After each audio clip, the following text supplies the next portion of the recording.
What's up, everybody? Welcome to another episode of the Turbo Garage. I'm here, I'm in my work onesie. Let's get to it.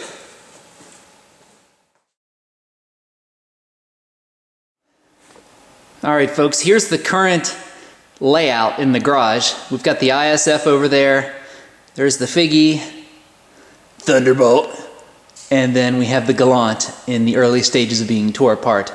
Kind of a mess in here. I'm not crazy about all these cars in here sideways and everything, but what are you gonna do? They just keep multiplying. If you're wondering why all the hoods are up and everything and the trunk's up on the Miata, I keep battery tenders on all these vehicles at all times. I just find that, you know, if you don't, you end up getting in the car and it starts a little slow if you don't drive it all the time. So in the ISF here, I just plug them up to the terminals, and then I've got it on the wall there. But if we go over to the Fig and the Thunderbolt, I've got them hooked up to this power strip, and then the Fig I have clamped up to the battery. You can see it there. And then in the old Thunderbolt here, I've got it hardwired into the trunk that hooks up to the battery there. So I really love these battery tenders, this particular brand. Really happy with it. And recently they updated to this new sort of lighter version with an LED light and everything. You can see the old version next to it. A lot bigger, a lot heavier, and seems to be nicer than the new one. What up, Torch? Alright folks, as we dive into tearing the Galant down, you know I love to say organized. How I try to do that is, you know, all the little bolts and things, they're very specific to each part on the car, and you don't want to get those mixed up. So one old trick, very simple, is you just find a cheap ice cube tray like this one, and I just like to number all the little slots. And then on a piece of paper or something, you can list out all the slots there and what each bolt or piece of hardware goes to. And that comes in really handy. I've got a couple of those ice cube trays I can use. Also, flat, sort of thin pieces of cardboard like this are good for if you need to remember the orientation of certain bolts. If you have more than one, you can just poke them in there and label them. Maybe draw a little diagram. Those come in really handy. And then also, you know, there's my Sharpie there. You can see Torch holding on to that one. And also what I really like is just some masking tape. This isn't the cheapest masking tape you can buy, but it is super bright. I mean, you can see this from like a mile away. So I like to stick this on any little hoses or connections and label, or any other thing that you just, you know, like on Ziploc bags and stuff like that. You can stick this on there and label it, and you can just see it. It's very visible and nice. And then also I've got just some paper. I like graph paper. I don't know why. I guess it's because there's just millions of little squares on there, all perfectly lined up. Okay, since we are using the Talon's old engine, it does need a variety of new gaskets and things because we tore it down to the bare short block. Still has the pistons and everything in there. That's all in good shape. But we do need, you know, a variety of gaskets. I got this Felpro oil pan gasket. I'm not 100% sure I'm going to use that. I always just, in the past, have used a good bead of this Wright stuff, which is my favorite gasket maker on earth. It's just, I just love it to death, and it's never let me down. So I might just do that. I'm not so sure if I'm going to use this oil pan gasket. But other than that, I have some, let's see, I have the water neck gasket, cam angle sensor O-ring, there's a thermostat housing, what else? I think that's like an oil filter housing. There's the intake manifold gasket, and then we've got head gasket in here somewhere. There's the head gasket. Also on my little cart here, I'm organizing and gathering up all the stuff I need. There's the exhaust manifold bolts and hardware. There's the rest of the head stuff, hardware, and the ARP lube. What else here? I've got various head parts. There's a turbo oil drain, knock sensor. There's the old fluid damper back there. I've got various oiling bits for the turbocharger. There's stuff to rebuild the drive shaft, bunch of transmission fluid.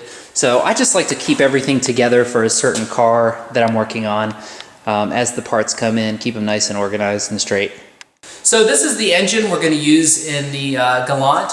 I last had it in my Talon, and before that it was in my old Turbo Mirage for a time, but it was originally built for a drag Starion that I built, and it was hooked up to a Power Glide transmission.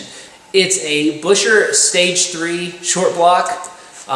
Let's see, I think it was originally built back in like 2001, so it's been around a long time, not a ton of miles on it, and it's still in really great shape based on all the checking out I've done so far. So I think it's ready for many more years of service, but always ran like a beast, and it's got a bunch of goodies in there. JE pistons, really strong rods, knife-edged crank, and just loves to rev, really high RPMs. In the Talon, I used to shift it anywhere between 9 and 10,000 RPM when I was feeling extra froggy. So I'm really looking forward to see how it'll do in the Galant. Here is the head we'll be using. This was also bolted to that motor I just showed you that we used in the Talon.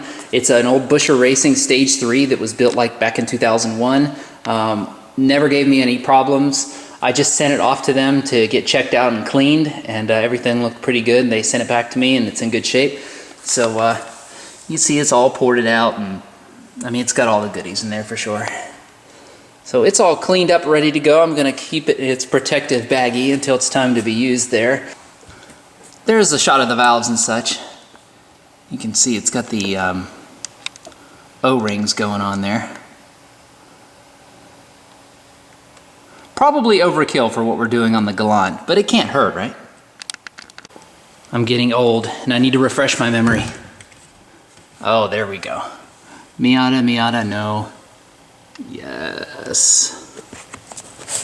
Let's get this one out here.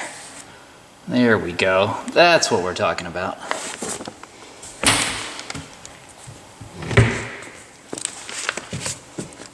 Oh, yes. I haven't looked at this in so long. Oh yeah, I'm gonna need all this.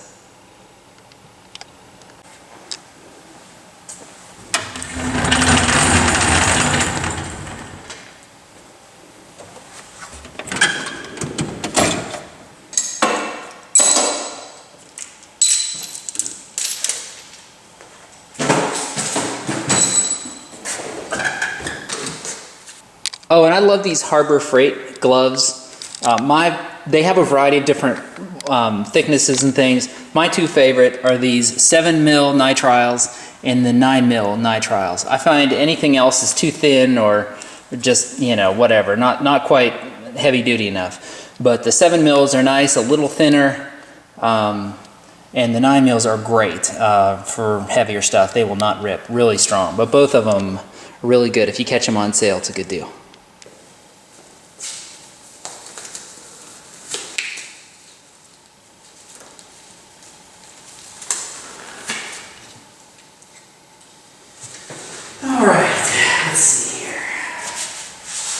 In the last episode, you saw me take out a bunch of stuff from underneath the car in preparation to get the transmission out. Now we need to remove a bunch of accessories and things from the top of the engine here to give us access to all the transmission bolts and stuff like that. I would really like to take the hood off first, but I don't have a helper at the moment, so I'll just have to sort of work around it for now. But we will have to take the hood off in order to pull this engine eventually.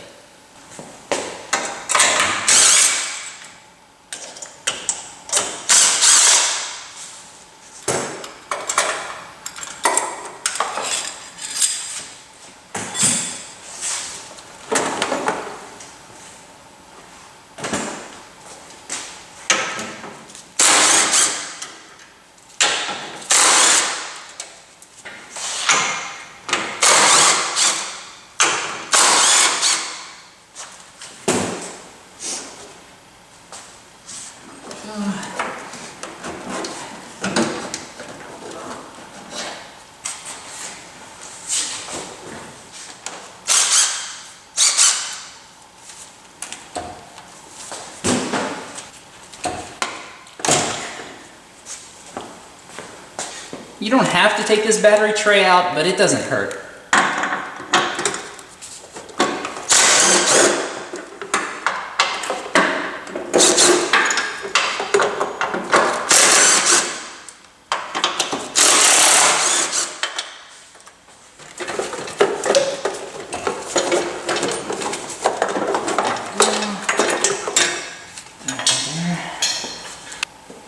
Okay, next we'll get this air intake out of here.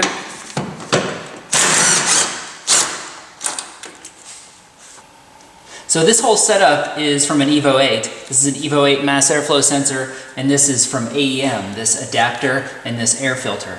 And it just worked pretty good in here. I actually got this setup used at a good price. Then I whipped up a 3-inch intake for it out of some bends I had laying around. Turned out really good. And as you can see, it's still recirculated the blow-off valve down there, so we'll detach that.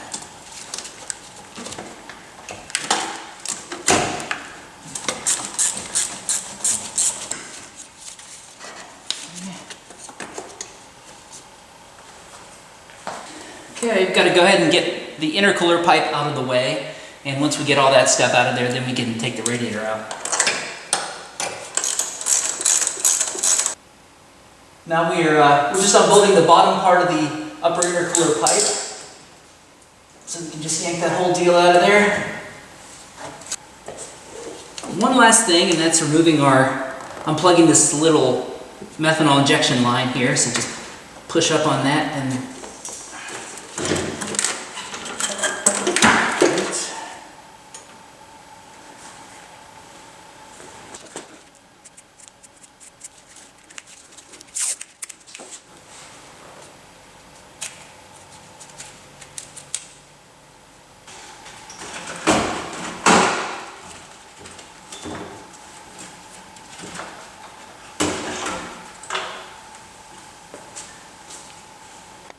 as you can see, this hot side intercooler piping goes down under. So what you got to do is remove the headlight and grill and stuff in order to get to it.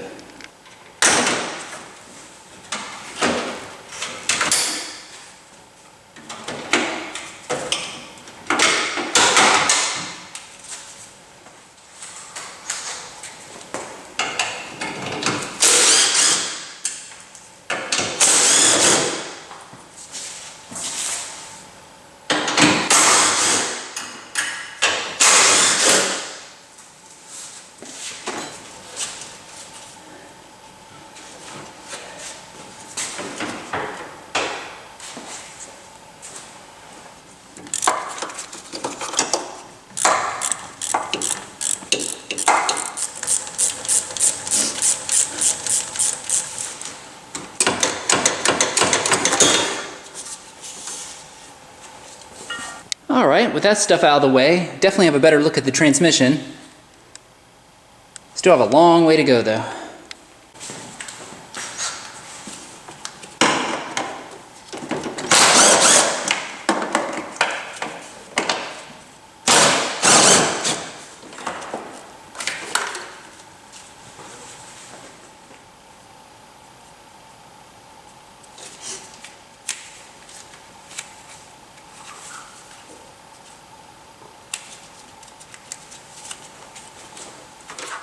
I know all the constant labeling could seem a little tedious after a while, but it's actually a way to slow myself down too. You know, I get into a project like this, I don't have a lot of time out in the garage, so I tend to want to speed up and hurry because I want to keep going and work as fast as I can.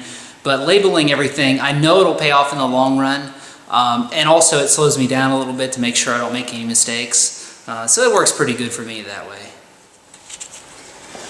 Alright, now it's time to take these little shift cables off of here. Start by removing these cotter pins.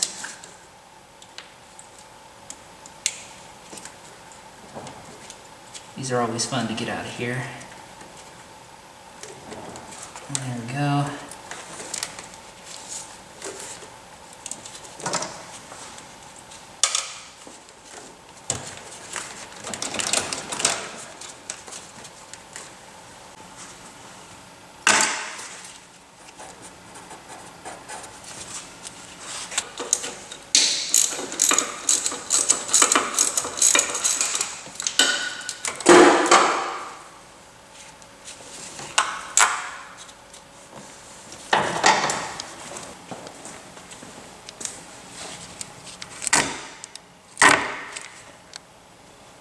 Alright folks, I think that's enough work for today. I appreciate your support. Thank you for watching. And with that said, thanks again folks. We'll see you next time.